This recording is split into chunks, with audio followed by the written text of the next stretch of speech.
So we've seen that greed has helped bring us many of the major advances of our times. But shouldn't most activities be untouched by greed? Don't we want people motivated by the thought of helping others, by selflessness? Take the crucial job of lifeguarding.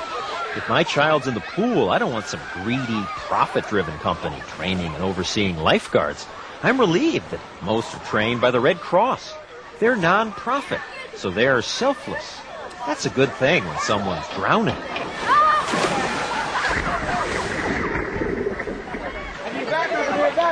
Victim does not appear to be conscious. Water's coming out on the Heimlich process. Water is coming out. 1, 2, 3.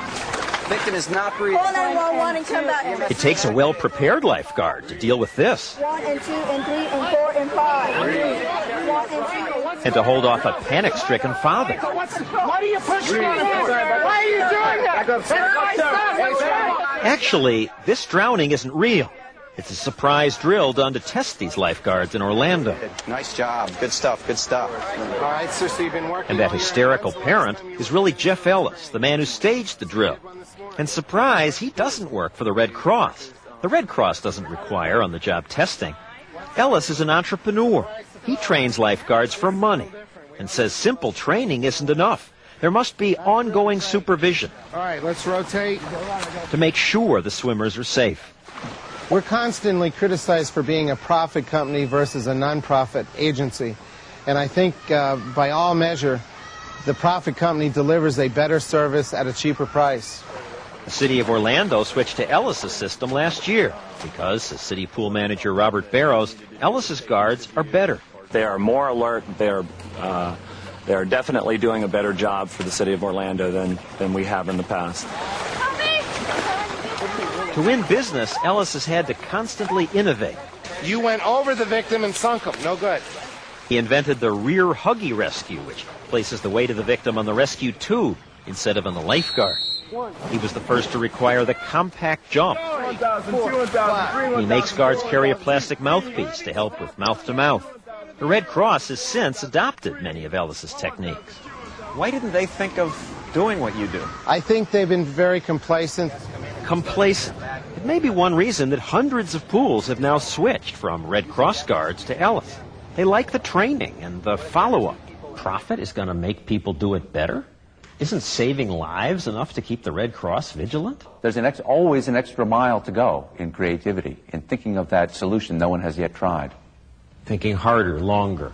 Working harder and longer. For money. For money and for having your company flourish and succeed. To make money, Ellis has to win over more pools.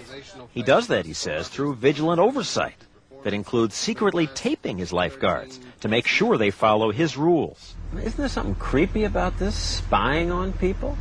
We don't consider it spying. They were given forewarning that in order to be in this lifeguard program, they were going to be held accountable. Accountable means his guards must constantly scan the water with their rescue tubes always in hand. His camera caught this guard being friendly, talking to a girl, getting off the chair to sit next to her. He still looks at the swimmers, but Ellis yanked his license.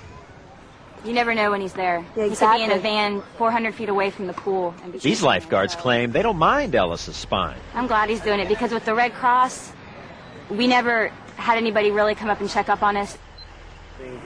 Ellis has taped Red Cross graduates, too, working at pools where no one seems worried about a Jeff Ellis checking on them.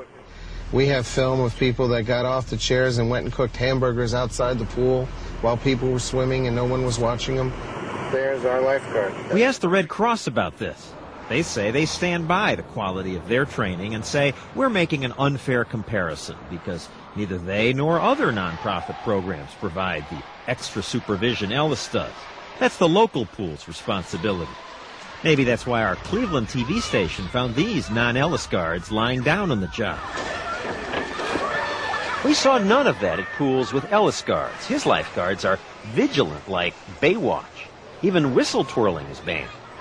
This Florida pool switched from Red Cross guards because pool manager Marie Sheba liked Ellis's scrutiny of his lifeguards. I think it really makes a difference to them. They want to do well. So even though greed and even profit have become ugly words in America compared to non-profit, caring, the public good. We forget what profit can inspire us to do. Economist Walter Williams. Normally, in our country, those areas where people are motivated the most by greed are the areas that we're the most satisfied with.